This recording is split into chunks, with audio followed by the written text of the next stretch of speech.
in 2017, they paid me 5,000, and I was so happy because I was not looking for the money. 5,000. Also, I mean, if you think about it, that is a real hustle. Just to clarify for the audience, Nigerian weddings in Nigeria are tough. Oh my goodness, it's crazy. Tough. I had a wedding yesterday, and they were like, "You know, chaos," and everybody was panicking. I'm like, You have not seen anything yet. That weddings are tough. That 5K for that, Yeah. in the hot sun. yeah. I mean, it's not $5,000 or pounds. It's Okay, naira. Naira. Let's be yeah, clear.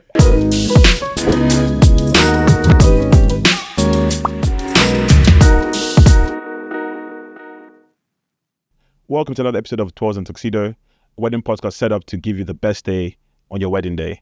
Today, we continue our series called Get to Know Your Vendors, and we have an amazing photographer here. I'll let him introduce himself. Who are you, sir?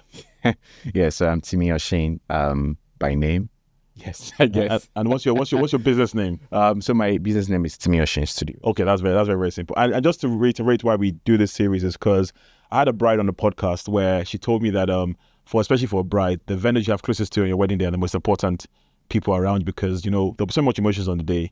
Whether one auntie upsets you, your mom upsets you, your friend upsets you, and the vendors around you have to help you, go through the day and help you change your mood sometimes. And the photographer is actually very important because you'll be taking all the shots. So if your bride isn't happy or whatever, you have to almost encourage her or whatever, for whatever reason that could happen. So we started up this series of Get to Know Your Vendors because I realized that a lot of couples actually know who their vendors are. They just see their shiny pages on Instagram or TikTok, but they don't actually know their backstory. And also, it's also an opportunity for you to inspire the next generation of photographers or creators that want to come behind you. So I'm going to start with a little icebreaker just to break the ice a little bit. Just going to be this or that. A few questions, just people, your audience, your fans, your groupies to know who Timmy is. Okay. So in your profession, do you prefer destination weddings or UK-based weddings? What do you prefer? Destination wedding. Why is that? I think I know why. No thoughts. I'm not going to say this because I'm not going to answer what's on my mind. Okay. But I'll put it as destination wedding. Okay, fair. And if you're doing a destination wedding, I knew you were going to say that anyway, do you prefer the weddings to be outdoors or indoors? Outdoors. Outdoors. Because that's the point of destination wedding. Yeah, because the UK weather is rubbish, so you don't get that experience. Yeah. No, absolutely. And then next question is, what's your hobby outside of photography? What do you enjoy doing? So my hobbies have really changed over the years. I hope we'll get to that. Yes. But over the years, I used to paint a lot. Oh, wow. Okay. I did a lot of paintings. I did a lot of pencil drawing. Oh, wow. Yes. When I was much younger, I would say up until 10 years, 15 years ago, I was still very good at that. I mean, portraits of people, I was very good at. Oh, wow. That also inspired me into doing the course I studied in uni. We'll get to that. Yes, we're going to get to that, yeah. But my hobbies have since changed. I would say my hobbies now is still photography. And so even outside your 9 to 5, yes, you would. And what type of photography? I guess it would be a different kind of photography. Basically, just documentary. I take pictures of my family every single day. Oh wow! Every single. I have a dedicated camera. In fact, we have 2 dedicated cameras. They just lies on the table, and when the moments are happening, just pick it up and just take pictures. Because I am I don't go out often. Right. So I don't have I don't do the outdoorsy things, right? Well, one thing that I love doing is just, if today there's a lockdown, I won't be. You're good. I won't be bored. I just need money. So during COVID, you are. No. I was perfect. I stayed with a group of 8 boys. I mean, then I wasn't married, right? And I would take pictures. It was just cool around the estate. We were living in Magodo back then in Nigeria. No, not Magodo, Maryland. I was in estate. So is it during COVID or during COVID? Oh wow, okay. Yeah. So before COVID, I was in Nigeria. So just after they left the band, that was when I moved into. Okay. Yeah. So that's why I love doing documentary photography. I won't say street because I don't go out. Anything that involves family, people around me, just telling stories around me. That's very interesting because I would have thought if you said photography, you said something maybe I don't know what the right name is, maybe still, maybe buildings or maybe nature, but it's purely just still people and expression and people and expression. I like to study people. I like to find out how do they relate with people around them, how do they relate with things around them.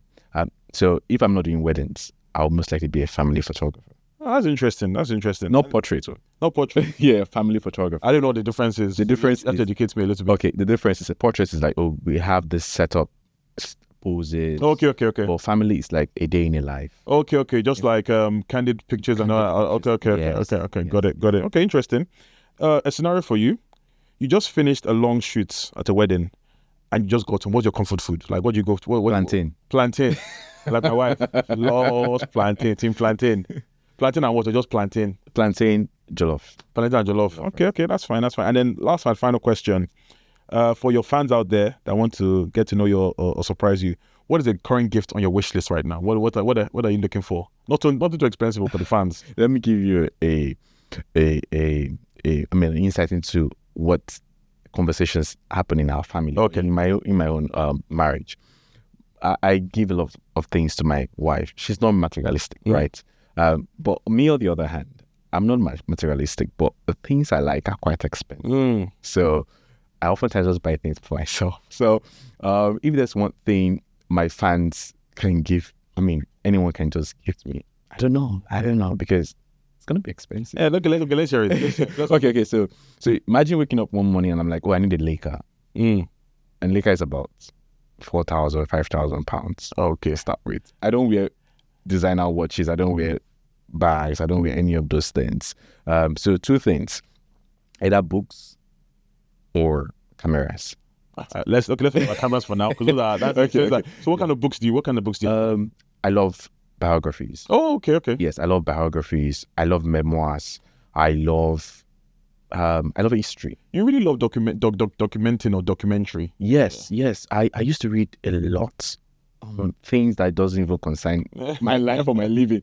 In fact, so I do a lot of study, but recently that has moved into watching videos on YouTube because it's just accessible. Yeah. Very much expensive now. So sometimes I can just go to a store and buy a whole collection of a particular author because I love the author, and I love books. So what is the best biography you read or? I would say RG or maybe a couple. Tony, Mover of Men and Mountains. Okay. Very beautiful book. I read it many years ago, and it has stuck with me how one man, Christian man anyways, I think that was like a memoir. Mover of Men and Mountains is something that everybody should actually read. Really, really powerful. You see how insightful the mind can be when you actually put it to work. Yeah. Mover of Men and Mountains. No, I'm gonna check that out. I like it was the inventor of like large moving trucks. There's like sort of trucks that move like houses, buildings, and he started with just a simple idea. It's something to look at. Well, awesome. So the fans of Timmy, the great Timmy, if you're looking for anything to get him, get him a good book he has not read. So that'll be the difficult part. So good luck finding out the book he has not read. So let's get into it now. Let's get to know your backstory. Like, where did you grow up? You already mentioned Nigeria. What university did you go to? And what did you want to become when you were younger? You've given us a little bit of teaser into those things, but I just wanted to get the background story. Okay, so I grew up in Nigeria, primarily in Lagos, and schooled in my uni was Covenant University. Okay. That was like a very life-changing moment for me. I spent 5 years. I studied mechanical engineering. Oh, wow. Okay, mechanical engineering. Yeah, so you understand when I said, I was into like the arts and drawing and everything. I wanted to become a mechanical engineer. My dad was also into that line. He was an engineer, really. So I wanted to do that. It sounds like your dad wanted you to become a mechanical engineer. No. Or you actually wanted it. Yeah. Okay. So he was an engineer in the technical part of it, right? And he would typically bring prototypes of like, I think one thing that stuck with me was prototypes of vehicles and trucks he was dealing with then, because he was working for these big organizations and big companies back then. And I just had interest in it. So I could literally name, as cars were passing through his workshop, I could name every single car.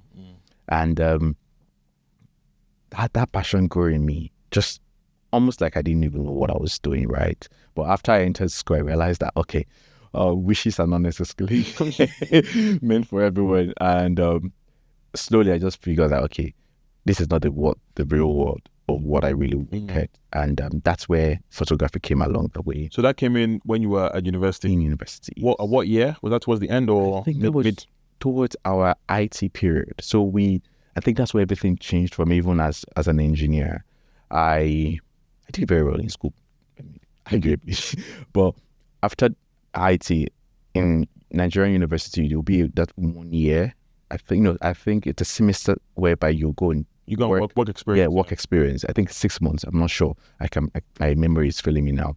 And during that period, I worked in Coca-Cola, and working there, I was introduced to what engineers would typically do. It was not a car company because I wanted I wanted the automotive industry. I didn't quite get that in Nigeria. That'd be quite difficult. Yeah, that was because you didn't have, because we bought most of our. The only ones is just assembly, Peugeot and the rest. So it was not really feasible. But when I got there, I realized that pretty much what we do as engineers back then. Now, forgive me if I was being naive. Was just replace and what's the word again? Repair. Yeah, replace and repair. It was not. We're not creating anything, right? So I was so disappointed. I just lost it. Oh, wow. Yeah, I just lost it. So during that period, if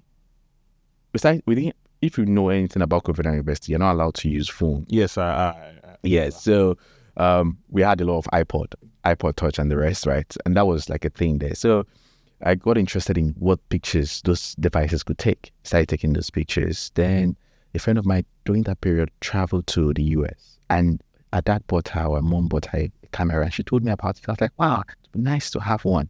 She was like, oh yeah, I'll get it for the birthday. She has not gotten it for me. But that singular act sparked my interest into photography, and that moved on to my final year in school. I held a camera by my hand. I was like, wow, this is an amazing. I started taking pictures. It wasn't mine. It was a friend's camera. After school. Do you remember the exact camera it was? It was a oh my goodness, a point and shoot power shot Nikon. Okay. I can't remember the exact name, but that was my first camera. It could zoom so far. So if you've been to Covenant University, I could stand in chapel and see someone maybe in CDS building, which is like very, very far. Okay. Yeah, it was that kind of camera. I was so fascinated that we had something like that as a device. I mean, we'll see cameras being recording like services and the rest, but it was just fascinating to have something like that. And we had cameras, everybody were taking pictures. So I just gradually, just without thinking about it, became an hobby right over there. Then NYC was when I pulled the trigger. I had a little money and I decided to get myself. What was your first camera you bought? Nikon D3200. I didn't know what that is, but yeah, it was a very cheap camera. And then there's a story behind that actually. Yes, please tell us. I mean, that's what I have. So I was serving in Akwa Ibom. One of the things I wanted to do as well is to experience, because those were formative years for me. I wanted to experience life. So while all my friends were going after Lagos, the good thing, Lagos and Abuja for the big guys, right? I also wanted that. But anyways, at some point I felt, okay, you know what? Let me just go to Akwa Ibom where I was posted to. And I had started up this money so when you graduate from Covenant University, they would typically refund you some money from medicals that you've been paying for your school fees. I had some money from that. Then I also worked like about 3 months as a what's the word again? Client relationship manager. Okay. Basically accounting, onboarding products for. Okay. Just a very short one I did for like 2 months. So I had some money, about 185K back then. So I decided to buy myself a camera, and it was coming from Port Harcourt. So I was like, Port Harcourt. So that night, I told me that I told my friend to pick it up for me. So I traveled from Akwa Ibom to Wahabia in the night to Port Harcourt. And that time it was high risk to travel in the night. It still is. Yeah. So I literally went to Port Harcourt that night, picked up the camera, and came back. Wow. It was crazy. It was really crazy. I think about it, I was like, why would I be so passionate about something? You didn't know much about. I didn't know much about it, but it felt like that was the first time I wanted something and I got it. And I was happy about that. Wow. Yeah. So during the NYC year, where were you placed? Were you taking pictures during the... Oh, so I was a teacher. Okay. With the students. So what I started doing when I got the camera was started taking pictures of like my fellow corps members. And I would take, I mean, as everybody, when you start, you see beauty in nature, you see flowers, you take pictures of flowers, you see, those kind of stuff, right? But I started taking pictures of core members, and I wasn't making any money anyways from that. I didn't intend to make money from that. Then I happened to be put in the same PPA as another. What's PPA? How do I explain this? It's been a long time. There's a name. I think it's primary place of assignment. Okay, yeah. I think that's what it's called. I could be wrong, please. Yes, but that was the place. A photographer then was also serving with me, that he was making money living in Jos. So I was just like, oh, people actually make money from doing photography. I did not know. I thought it was just a thing of passion. And that was how it started. So that's my MC story as well, because I MC'd for free at my friend's wedding. And then luckily for me, there was another MC I was MCing at the same wedding, same venue, different venue in the same area. And the DJ knew him, and he just told me, they paid him. And I was like, they paid for this? And this was in Athens. I was like, they paid for this, and that's how I started. So I can relate massively in that, knowing that. So from then on, did you then, obviously, you couldn't have just gone into photography and quit your job, or how about you managing? I'm always interested to know how you're managing your passion, plus, and then trying to, make some money to meet the day-to-day needs. The years have come and gone, right? I come to think about it like 7, we are being paid monthly stipend. Oh yes, that's true. So I didn't, alawi, the basic alawi, as basic as it could get. So that did not put any pressure on me. I was living way below my means. I was teaching a village student, so I didn't have to spend so much money on that. So money aside, but it was so much about discovering more about life. And I think it was shortly before we were asked to be dismissed from the entire program. I traveled to Lagos just to see family, and I met the photographer, the wedding photographer, and he told me that, do you know that some photographers make about millions doing weddings? I did not think weddings would be. I just wanted to go to Akwa Ibom, serve 1 year, experience life, then come back, apply for a job, work 10 years, maybe explore other passions as I can, or as I would. But when he told me that, it opened my eyes, because back in Akwa Ibom, we're just in how much was the photographer making?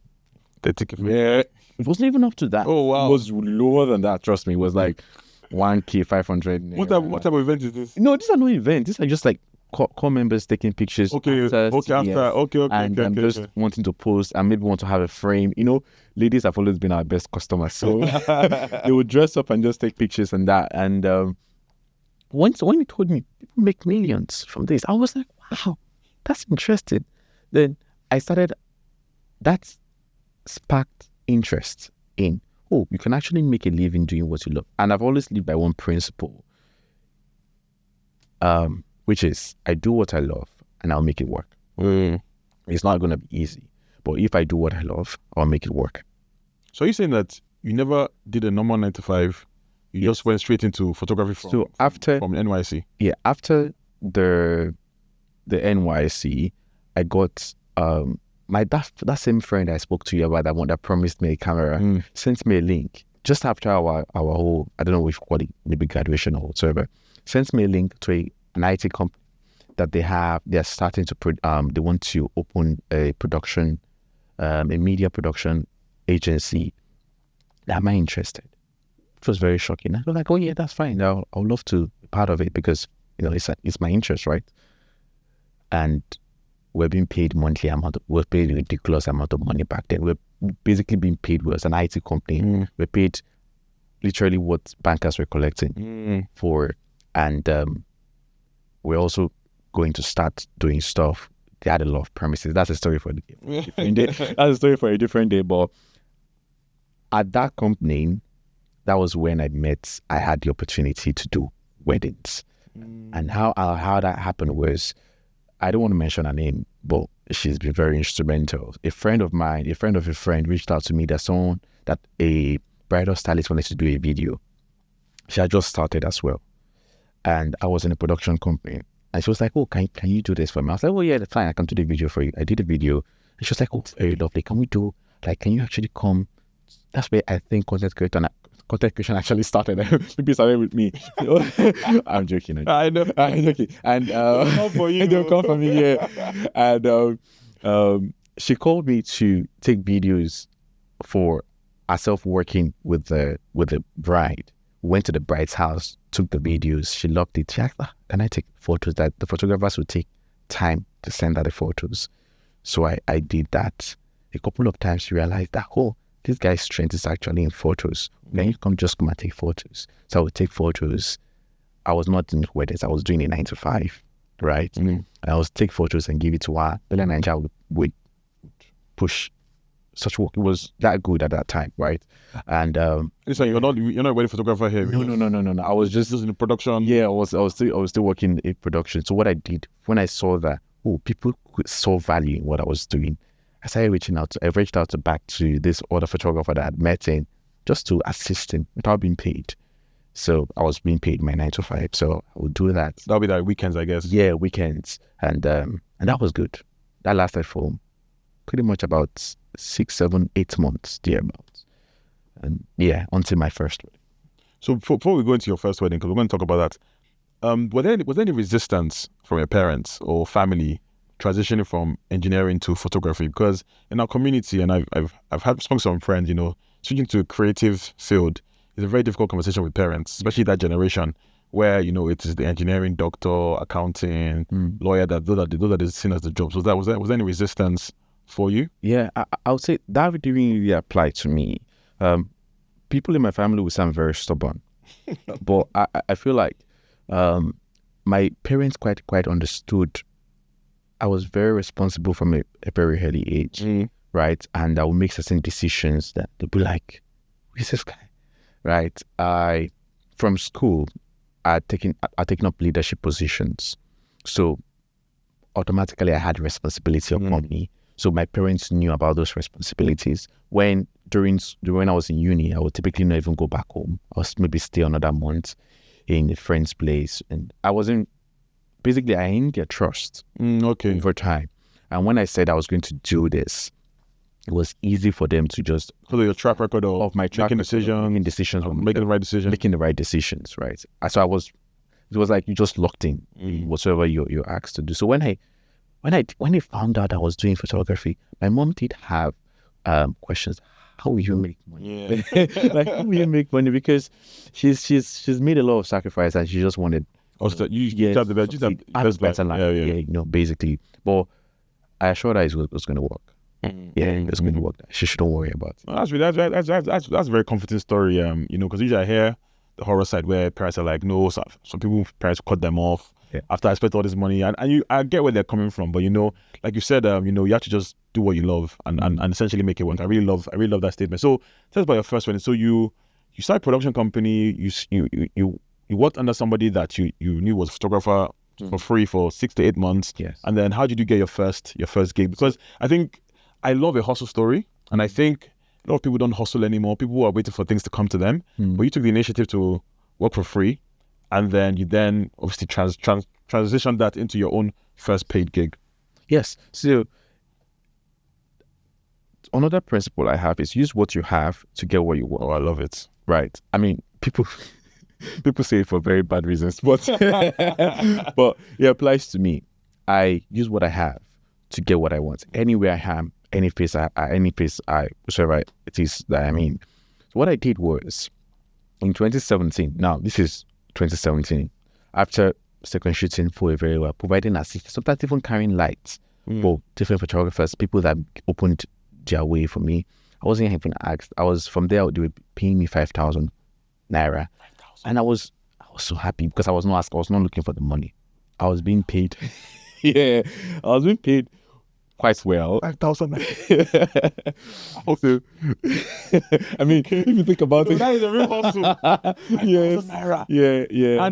And just to go over the audience, Nigerian weddings in Nigeria are tough. Oh my goodness, it's crazy. Tough. So I had a wedding yesterday, and they were like, a lot of chaos, and everybody was panicking. I'm like, you have not seen anything yet. That's not really that tough. Oh my goodness. I'm doing my first MC in Nigeria this Christmas. Oh, I've avoided it for so long because I just can't deal with it. But I just have to just go there and just make it work because they've been asking me to come to Nigeria for a long time. So I'm just doing it now. But so I'm saying that 5K for that in the hot sun. Yeah, I mean it's not $5K or pounds. It's Naira. Yeah. But sorry, carry on. But it was good. It was good. I mean, then I felt like it was good because, I did not think it was possible for someone to pay me to present myself with any value I could offer. So at that time, I was learning the hooks on, people could be paid because they had a value to provide. I was learning, and I worked with someone who had this. First, the stylist I was referring to, she was very detailed. So you could see everything is right, but she's like, no, it has to be there. Because she's just starting out as well.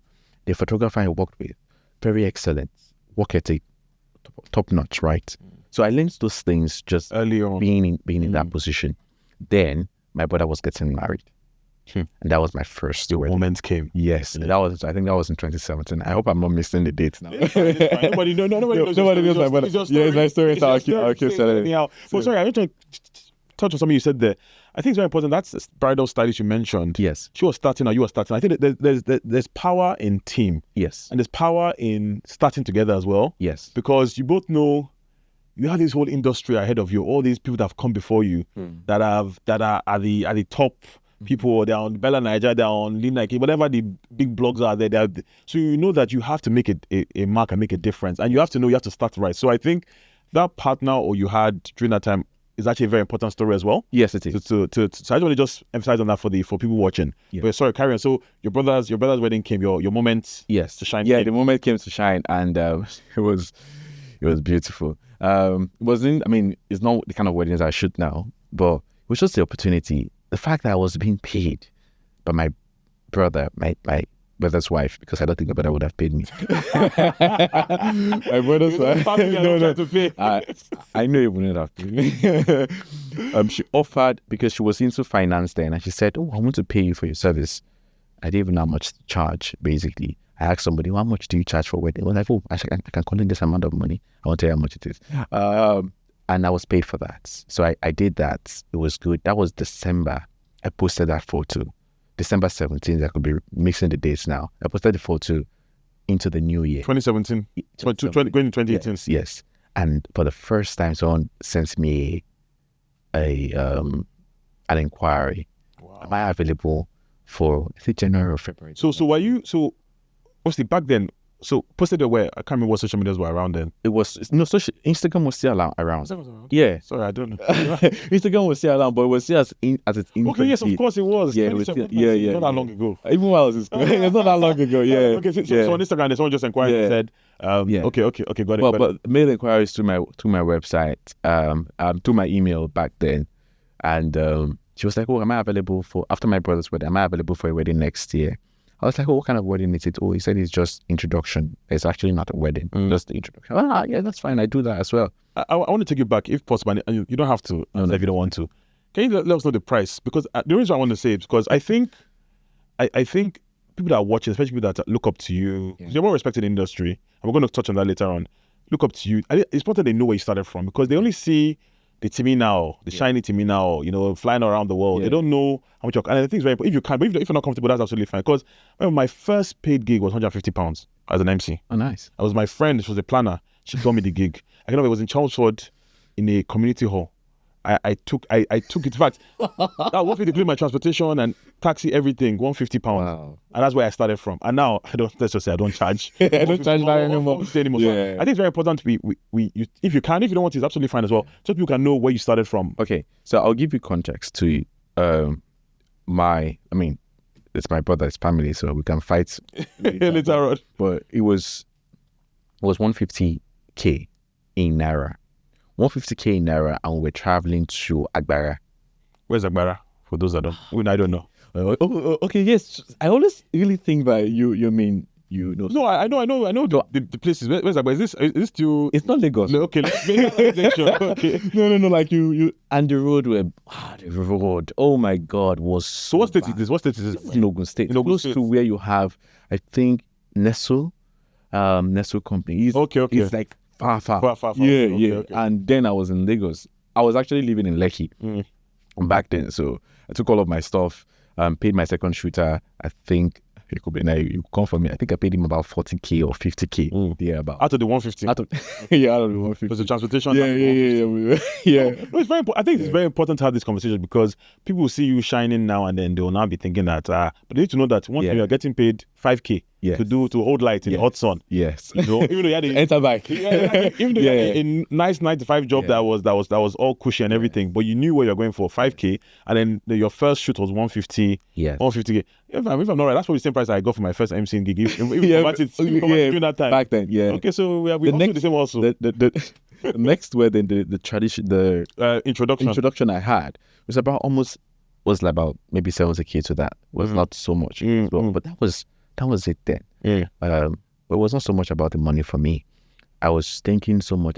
There's this thing people talk about 10,000 hours into any craft. And I was yes. You become an expert. Yeah, become an expert. I was thinking about clocking my hours. So I wanted gigs. I shot a lot of weddings that I can't even remember. In fact, I don't want to even be associated with. But no, I hear you. I hear you because you just have to it was Malcolm Gladwell that said that 10,000 hours. You become an expert. There's a book. I think I can't remember the book. It was a fantastic book as well that I read. So absolutely, you have to get those hours and learn. That's what you learn and unlearn. Everything. So at what point do you start shooting the weddings you consider you want to be associated to, quote and unquote? We're not trying to diminish any weddings in any way, but as a vendor or as a professional, you have I don't want to say standards, but you have the, how do I put this without sounding rude? You have the environment you want to be in. Let me put it that way. No matter where that is, and there's some people that are in a big environment that you do that think maybe environment is not that environment. So at what point did you start shooting the weddings that you thought, these are my weddings? Because I know my clients, the clients I want to be at. So at what stage do you start doing that? I'll say, first and foremost, don't be apologetic for being at any level you are in because you work for it. Also for the wealth that you own, it is not free. If it's free, everybody can have it, right? Preach. I've been in both levels, so I understand quite. The first time I was paid $1 million for a wedding, it opened my eyes to possibilities. The wedding was even in Lagos, was in Delta State. Changed my life forever.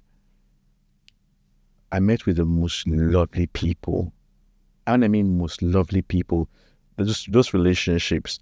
Maybe I've not gotten a gig from any of them, but they saw something in me that I didn't even realize until I began to look through their eyes. I'm like, wow, okay, this is it.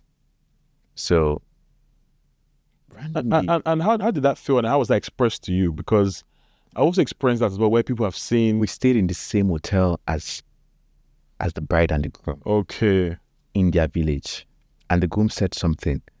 I can never forget that statement. He said, what I eat, you are going to eat. Where I stay, you're going to stay. It wasn't the best of it. There was no light. They had money, but they were going to the village. But we had an amazing time. After that wedding, one of the bridesmaids turned to me and told me that your pictures are like fine wine. It gets better with time.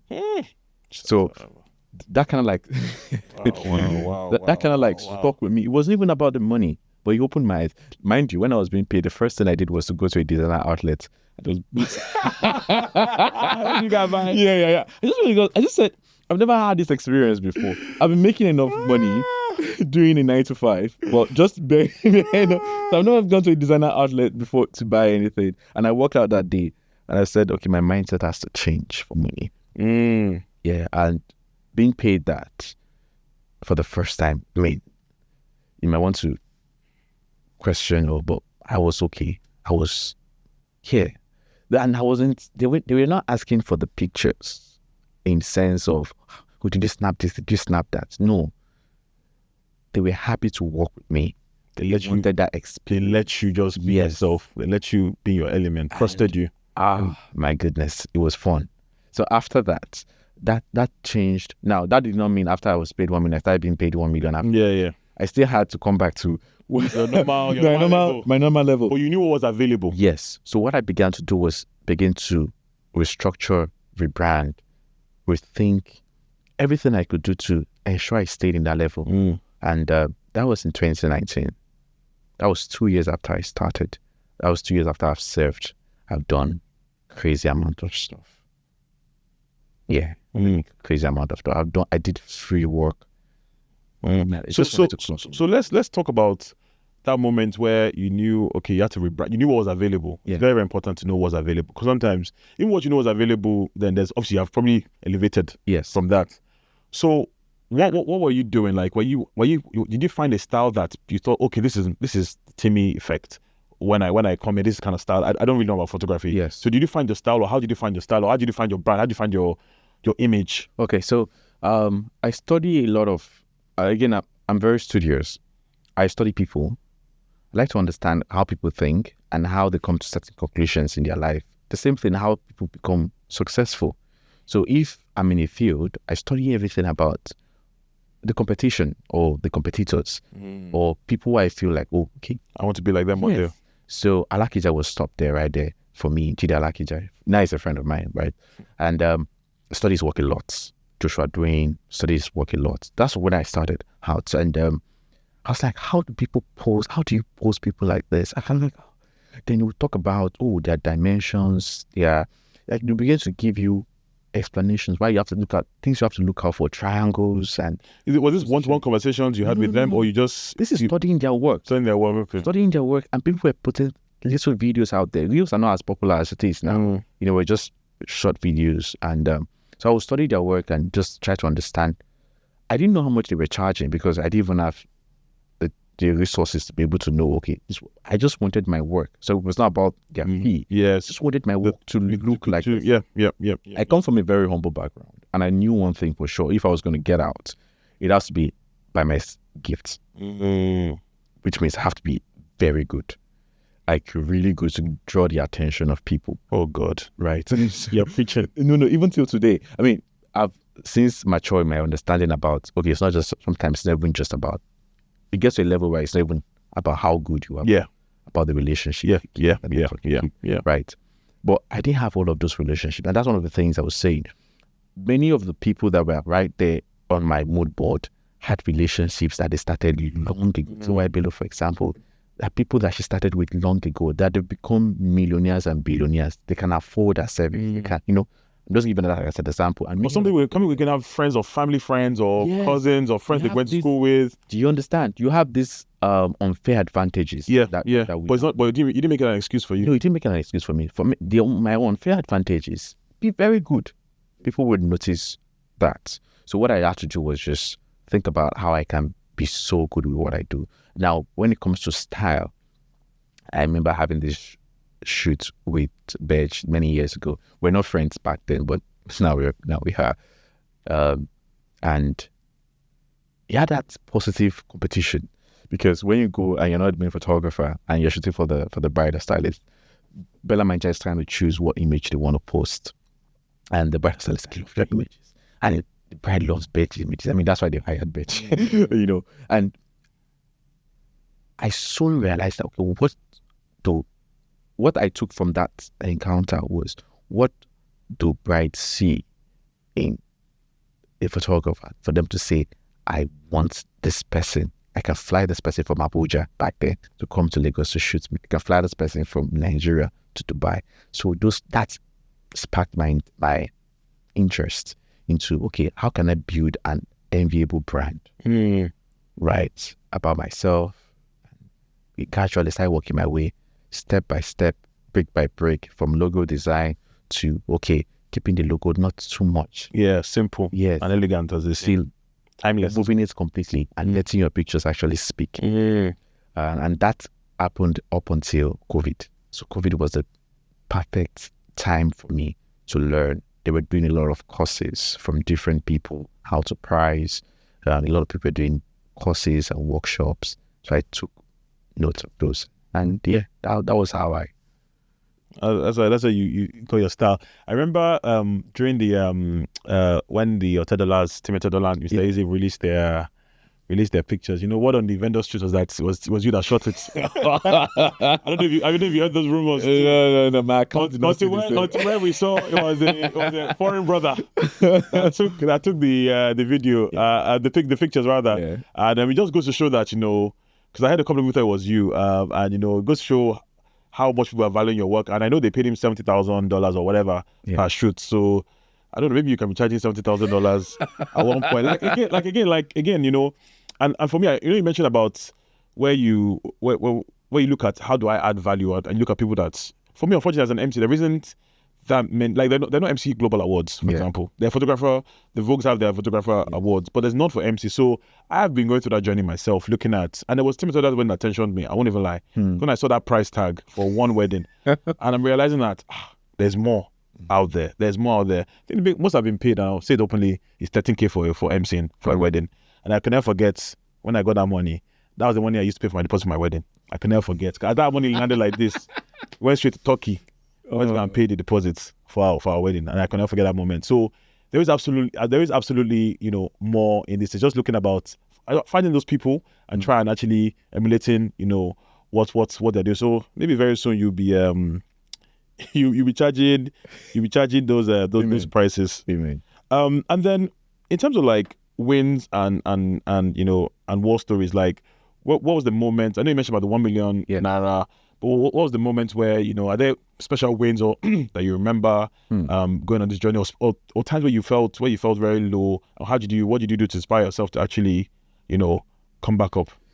Yeah, so for wins, I would say my first win was, thanks to many people who have played a part in this journey. But one win I cannot underestimate is when I had Daisy's wedding. That was in Greece many years ago. It was my first destination wedding. Okay. What year was that? In Greece. My memory is struggling. I think it was 2022. Okay. Yeah, I just arrived. I arrived 2021, November, thereabout. Actually, before you even go into that win, how was the transition like coming from Nigeria to the UK? And how did you navigate that? Because I've had two photographers have approached me. Yes. I don't know why they approached as an MC. The friends of friends have referred me as part. They're photographers. They want to get to the market. How can I help them out? Yeah. And I just told them that, look, nobody's going to help you. You have to go and help yourself. Even if I used any planner. Planners already have their photographers that they like to work with. So what was the trial? How did you transition before we go into your wins, actually? I think that's a very important So lesson to learn. The thing is, because I'm very studious, I was doing a lot. I became really successful in 2019 specifically. In Nigeria? In Nigeria, like a lot. At that point, I think the business was doing so well. Compared to what many people were earning. So after I got married, and through that period, when did you get married? What year? That was 2021. Oh my goodness! I hope I don't. No, it's fine. We can always edit You can edit it out. Yeah. You get the wrong dates. Oh yeah, but I think it was 2021. Remember, I'm using the word thing. Yeah. Yeah, it was 2021. And after I got married, I knew that the way forward was definitely to decide: am I going to be staying back? And my wife already was based here, or will I be moving to the UK? At that time, it made no sense to stay. For me to tell her to come back to Nigeria because. Don't worry, no. Yes, let's not go there. Yeah, let's not go there. We understand. Yeah, so now, what I did was first, I knew I was not going to UK. I was going to on the international stage. It was going to be global. It was not going to be UK based. There are many fantastic wedding photographers in the UK. I don't want to mention their name, but fantastic that we've been doing so well. I followed many of them, even when I started out. I knew the kind of work they were creating. On the international scale, where are we? I looked at myself, being a black person, right? How do I fit in? So one of the things I did during COVID was study the work of 100 top wedding photographers in the world by Vogue, by Upper Bazaar, any list that had that. I studied from who their family is. Oh boy. The school they went to. I tried to find out as much information because people post things, people share. There's a lot of information online. Yeah. There's a lot of you can find anything about everybody you want. If you're interested, now I'm sharing a lot about myself because I want to. And people also want to. And if they don't want to, we can still find we can still find information about them if we want to. So I studied so much. I started seeing advantages, unfair advantages. I saw people who are just good. Oh, and I was like, oh, okay. Very few people like myself make those ranks as good as many photographers were in the UK. So I didn't have the mindset of coming to become a UK photographer in mind. I wanted to be global. That was the goal. Or that's still the goal. So I changed my perspective towards my style. What's my style like? I started out doing documentary. Like I would focus on frames and leading lines and lights. That's what a documentary photographer would do. A storyteller want to capture moments, candidates the way they are, and frame them in such aesthetically pleasing way, right?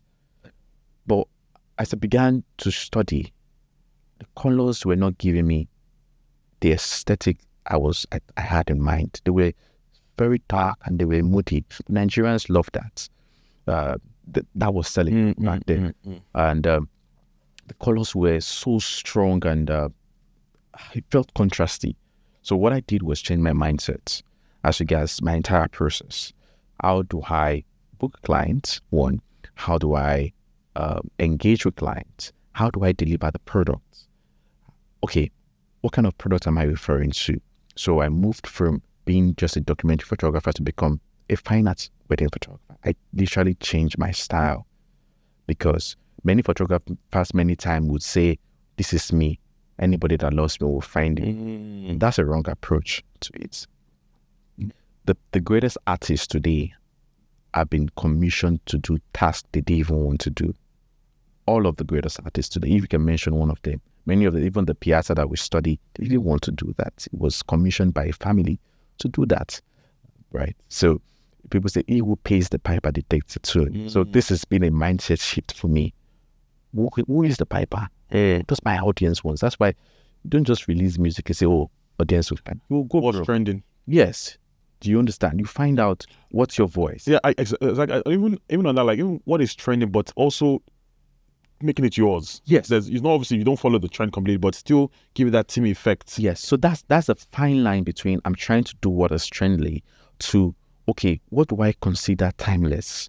What can I look through the years and say, okay, people will still appreciate. Like fine wine. Yeah, like fine wine. So, yeah. So that's where I completely changed what I wanted to do. I shot my family so well that I started using them so we'll travel. Even before I had a wedding at all in the UK, I would second shoot for people back then. When I started, 2021, 2022. And this is in the UK? This is UK, yeah.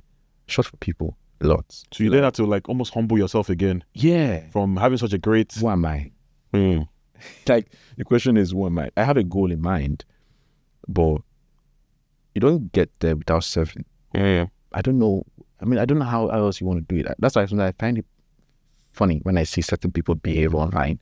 I'm like, okay, we should. I mean, there are many paths to success. Yeah. Till today, there are some vendors that if they call me, money is not the issue. I'm asking, how can I provide value to you first? Because when I charge you, when I charge you, Yeah. I make a joke to you now. When I see Timmy at the wedding, I just say, oh God, I didn't charge this client enough. Because if they can afford TV, they have a lot of money. I always say that to you every time I see you. So no, absolutely I really love that approach. And the fact that you actually came here to new ground, knowing that you're on a global platform now, and humbling yourself to almost start again. I always tell my wife something. I always say that you have to step down sometimes. That's why you have to step down to step up. Sometimes, and you did exactly that. Stepping down to step up. Now let's go back to your win, the Greece, your first destination you're talking about.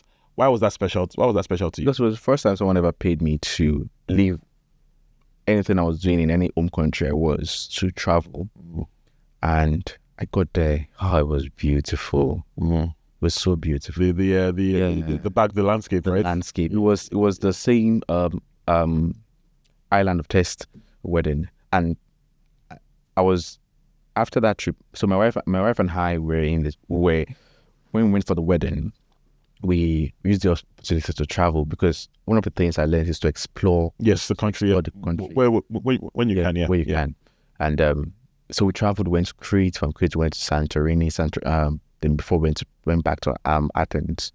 So we were taking pictures. It was so lovely. after the wedding, went on a boat cruise in I think in Santorini or so. I'm not sure. Santorini, yes. And I got an email from Insider that they want to publish the wedding. I'd never even gotten home. The planner was telling me they need images. I was on a boat cruise, just enjoying myself with my bikinis and shorts. Right? I was like, put on my iPad, pop out the image. Wow, stunning. Shared it the next couple of days. My phone was ringing on how people were following here and there. Went viral everywhere. Every pictures were just everywhere. It was an Alonico bride, so you can imagine as well. It just took off from there. And that was a good one because I just did it. My wife then was also my second shooter when we started. Oh wow! Yes. So it was. So she shoots as well. Yeah, she used Yeah, she used to. Let's put it that way.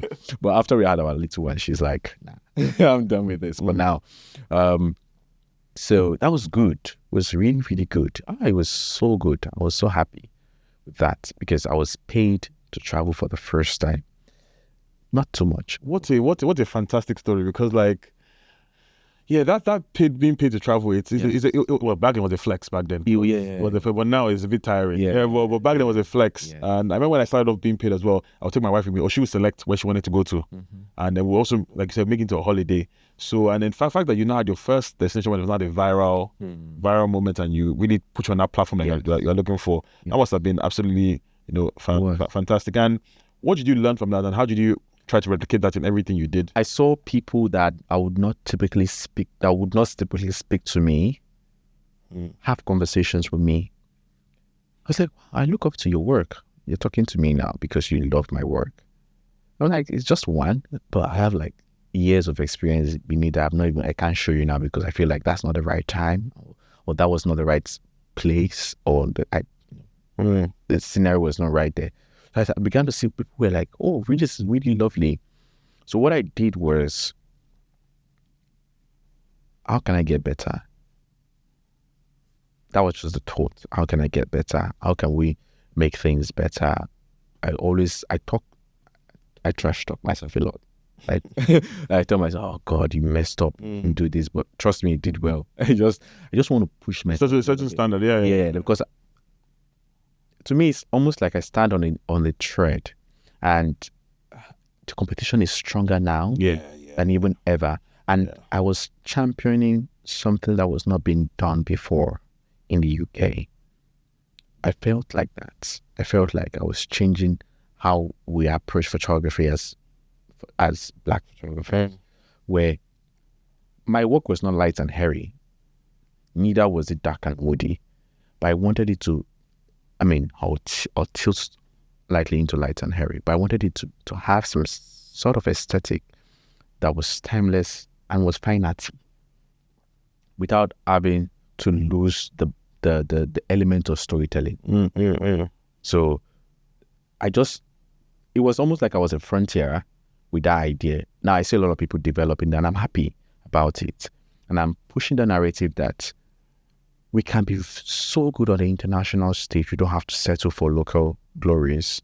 I'm not saying it's anything wrong with local weddings. I love local weddings that are well planned, but not many people like myself find themselves in the circle of luxury weddings. And there's a need there. And I want to feel in that space. That's my own goal. I don't know about that. No, absolutely fine. And then let's shift the conversation to like the business side, because obviously, clearly, photography is your passion. Even how you got into it, even your story about traveling in Port Harcourt and Akwa Ibom, people don't know how dangerous that is, because that is a crazy story. And you came back that same night. That's a crazy story in itself.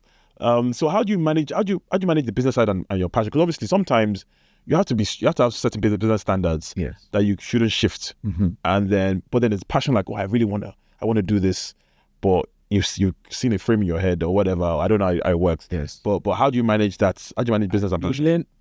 For someone that did not have the experience of going in the business side or working in the business circle, you learn on the job.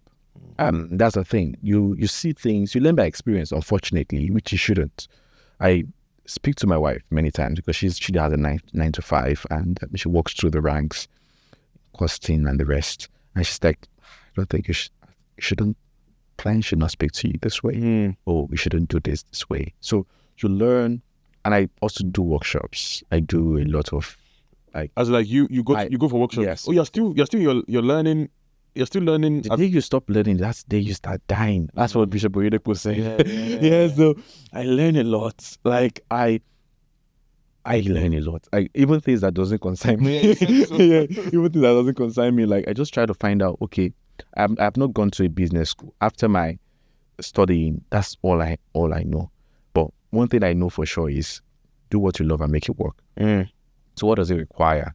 I've worked with teams. I've seen, oh, this doesn't work. I've worked with being solo. I've seen that, no, solo is good up until a particular point.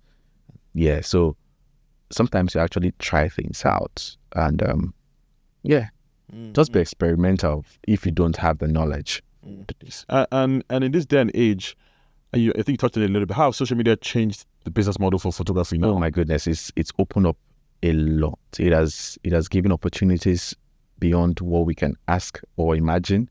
And it has also opened up many people to criticisms, things that if you're focused, you won't look back. To me, the only reason why people talk back, I mean, when people say, oh, you're talking back on social, that's because you're looking back. If you have a focus in mind, I don't care what people say online. But you would take some things that are constructive. Yeah, that is why we appreciate constructive criticisms, not someone talking negative about it. Yeah. For me, it's like, okay, that's good. Move on to the next thing. Let's get the work done. I so much believe in myself. It might take, I'm just how many years? 4, 6 years, 7 years now, I guess.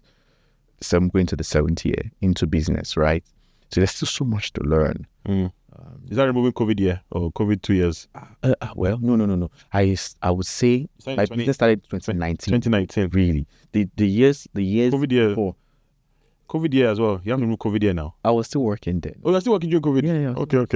So Nigeria's it was lockdown was it was a bit. No, we had our ways. You wear a mask and you beat it. Do all of that. Okay, fair. So you've been in business for 7, 8 years. Yes, 6, 7 years. Okay, and still. And so there's so much to learn, right? But as much as social media opens you up, many people strive on what's the word again? Such negative attention. Yeah, okay. Like, oh, they go viral because someone said something about you. That's not why I'm here. I'm not here for that. Like, I'm passionate about my work. I want to get better. So if someone says something that can improve my work, I put it to work. But if someone just comes in and is trying to tear down what I've built, I'm like, you don't understand. So just keep pushing. Yeah, just keep pushing. And then how do you and this is an issue I always ask all my vendors. How do you scale, especially in the black community or black vendors? Or it's very hard to scale because a lot of people want you. Yes. I'm slowly going into the other cultures, and I realized that for entertainment, for example, or DJs, for example, they go to an entertainment company, and whatever DJ they send to them is what they're going to use. They're not going to say, I want a DJ badge, I want a DJ this, I want a DJ that. They just want it just for the entertainment company. But in the black community, they want the specific DJ, I want a specific photographer. So how can you scale your business knowing that people want you and you cannot be in two places at the same time? Or maybe you don't scale, or maybe your scaling is just increasing your price. Yeah. How do you work on that? So scaling will be different for different people at different phases of their business. Will be different for different people at different phases of their business. Just for repetition. Now, one thing to know for sure is if you're going to build a sustainable business, you cannot do it alone, right? People start pocket watching when you're making it, or when they're seeing you're making strides. In fact, people would copy and paste any new ideas you have, which is fine. That doesn't apply that's not just to black people alone. It applies to everybody, right? So one thing I'd say is, what do you want? For me, the question for me has been, I had a team back in Nigeria because it was possible. Yeah. I could pay people. Coming over to the UK, one thing I told myself, I will never be in debt. I mean, I'm saying that from a position of my principles are faith-based. right? And one of the principles I have is I don't believe in debt, whatever it is, right? So even when I run a business, I'd rather stay at home than go back home, go out and make a loss. Although most people have a different perspective. People will say, oh, you can use debt to and make some money and get out. Yeah, that's fine. But for me, it's quite different at that stage. So what I did was, build this brand by myself. Everything has to be within what I can do. And one wedding changed everything for me. I went for a wedding and I was shooting solo. And I realized that I would have served the couple better if I had a team. And I've been thinking about that. How do you build a team? The difference now is it's hard in this day and age to find people who are committed to wanting to work, wanting to be loyal, and finding, what structure to have in place for that. In the UK, it's quite difficult. Maybe I'm just a novice. Remember, I'm still very young and I'm learning, right? But I would say I found a way that works. One I'm not even going to share now, but but it's in the works. And I've since found that if you want people to, it's going to be difficult for you to convince people to say, oh, I'm not the one coming. I've got a team. Train this person, or I can tell you either you're white or you're black. It's a difficult thing. The only thing is sometimes you just got to do it. When you order for an item from Amazon, you're not expecting Mark Zuckerberg to. Yeah. Right? So I think you get to that point in your business where you just decide. I want to reason that I want to build a brand so enviable that it goes beyond me. It's just the people look at the brand and not the person behind it. Not the person behind it. Yeah. So as it stands now, Timioshinstudios, to start with, centers itself around Timmy. Right? I'm fine to be that face of the brand. But in the coming years, I can tell you specifically for next year, I would have associates on my team. This past year, I've tried to have people go in for work for me. It turned out well. Some, no. But yeah, it happens. But for next year, I'm setting up, what I was not going to share, we're setting up a program where my associates will be able to work with me. Now that comes in, I can tell people, this is not a model I've developed. People in the US do it. They have associate photographers that they get paid based on this. They're communicated to the clients. But difference between what was done before and now is everyone that's going to be on my associate team would have gone through an academy with me, right? Would have worked with me for a while. Not just, the person is good, the person understands me, or a second shot with me. No, the person has taken up my courses. The person has gone through those moments. It's going to be difficult. I don't expect to see the results of that instantly. So let's say, give or take, while the brand keeps, improving, building itself, within 2 years, you'll be able to see the result of what you're doing. No, that's a very interesting model. I think it's good that you learn from other places, like you said, American, and you're trying to implement it here. And then I guess almost the final question here is, a lot of people look up to you in this industry. A lot of people see your work. What's your advice to younger photographers, or not even young people that want to come to the industry? What would you tell them to start doing? Or you've shared a lot of stuff already, but how would you summarize your advice to younger photographers, the future? Yeah, that's going to be a very tough one to summarize, because then I'm looking for a pointer to just hit the nail on the coffin, But let me say what I see coming in. I've seen people who are changing jobs. The wedding industry has no gates, has no window. Yeah. It's basically an open space. And people are coming in many times because they're coming in from professions that they do not entirely like. Yeah. Not because they're actually skilled, because when I see results, I'm like, you're not good at this. Sorry, I'm very straightforward. When it comes to that. Yeah, I'll tell you, oh God, I don't think you're good at this. I think it's But the thing is this, people are seeing opportunities to make a difference financially. And you're coming to an industry that is very, very big on experience. Your clients many times are not returning because they don't get. I mean, for weddings, don't get married twice. Yeah, but the experience you create for people around, both the planners and makes a lot of difference. So what I would say is, if if the passion is not in you, maybe you're just thinking about the business model, because most people tell you, you just want to make money and just go. Think about it like you're actually serving. You're not, under no circumstance would you be at that event or that wedding other than the fact that you are called to serve with a value. So think less about yourself. Think so much about what value can I give to this person. Even when we meet, everything doesn't center around you. I know you have your visions, you have your goal, but if you put those aside and think about, it's only wise as a business person to think about, what do people need? Not where's the value? Yeah, what value can I give? So when you think about it that way, that would be my advice to any young person. That don't think so much about yourself. Oh, I want to do this. Okay. What value am I bringing? What am I bringing to the table? What are you bringing to the table? Someone will come to me, oh, I want you to do this. I want to learn from this. And I'm asking myself, okay, so if I give you everything you want, what are you giving me? I don't have a problem with sharing. I share a lot on my social, but what are you giving me?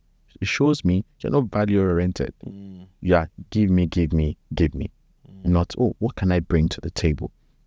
One of the people that I have on close to me now, she's a project manager, and she's been very fantastic photographer. She's been doing a lot of mindset change. We've gone through that period for like 6-7 months now, close to about a year now.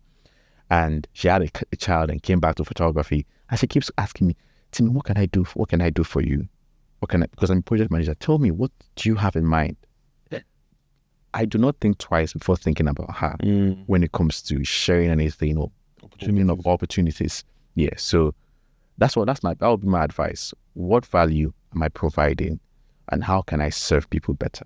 That's powerful. I think that selfless element, in a weird way, it becomes a selfish thing long term, because if you're the one if you're known for providing value, people are going to want to come and work with you, and then that's your selfish interest on the long term being materialized. Absolutely. No, Timmy, thank you so much for these gems. I don't know if you know, but you have a pastor in you. The way you talk, you have a pastor. Yeah, I want to go speaking in tongues. I have a pastor in you. So no, absolutely fantastic conversation, fantastic gems. Your stories. I didn't even know all of this, and I'm so glad. This is his first podcast, by the way.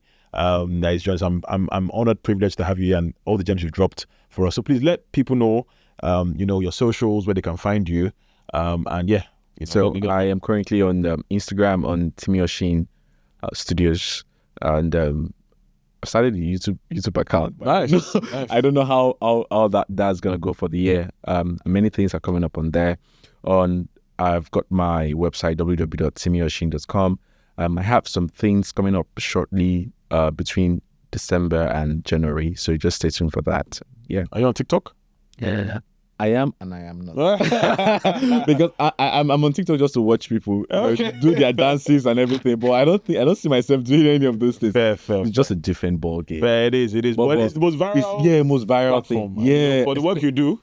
You need to when you see the millions. Yeah, you need to get that. And then also, exactly. And TikTok, I said about social media opening the door. TikTok is one place that opens the door. The opportunities. It makes the globe look like it's your backyard. Yeah. I just had my first viral video. Wow. And it was annoying because the comment section was annoying me, but it absolutely, opens the door. But maybe you should not be reading in the comment section. True. Or you can read it and make another video about that. Yeah, maybe that's what people do. That's what people do. Maybe, but I'll leave that out. But no, Timmy, thank you so much. This has been fantastic, and I hope the viewers here can learn a few things from Timmy. His come up story, what he does, and how he keeps learning. And stay tuned again for the next Get to Know Your Vendors. Thank you for watching.